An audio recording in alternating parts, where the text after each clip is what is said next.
নাটকে বেশ জনপ্রিয় অভিনেত্রী মেহজাবিন, কিন্তু গত ২ বছর ধরে সিনেমায় নাম লেখানোর পর নাটকে অভিনয় করছেন না। তবে ছেড়ে দেননি বলে জানান তিনি।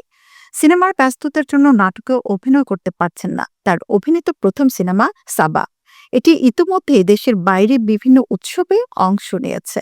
তার দ্বিতীয় সিনেমা প্রিয় মালতী ও একই পথে হাঁটছে। তবে দেশের প্রেক্ষাগৃহে মুক্তি পায়নি তার কোনো সিনেমা। এবার সেটিই হচ্ছে, দেশের পর্দায় আসছেন তিনি। তার দ্বিতীয় সিনেমা সম্প্রতি সেন্সর ছাড়পত্র পেয়েছে। প্রিয় মালতী মুক্তি পাচ্ছে ২০ ডিসেম্বর, এমনটাই জানিয়েছেন নির্মাতা শঙ্খ দাশগুপ্ত। এ সিনেমায় মেহজাবিনকে দেখা যাবে নিম্ন মধ্যবিত্ত ঘরের একজন লড়াকু নারী চরিত্রে। এ প্রসঙ্গে অভিনেত্রী বলেন, দেশের মানুষ আমার সিনেমাতে এবার দেখতে পারবে, এটি আমার জন্য অনেক আনন্দের। এরই মধ্যে আমার অভিনীত ২টি সিনেমা বিভিন্ন উৎসবে প্রশংসা পেয়েছে। তবে দেশে প্রেক্ষাগৃহে মুক্তি না পাওয়ায় আমার ভক্তরা দেখতে পারেনি। এবার সেই সুযোগ হচ্ছে। আশা করি সিনেমাটি সবাই ভালোবেসে গ্রহণ করবেন। উল্লেখ্য, এই অভিনেত্রীর প্রথম সিনেমার আগেই দ্বিতীয় সিনেমা প্রেক্ষাগৃহে মুক্তি পাচ্ছে।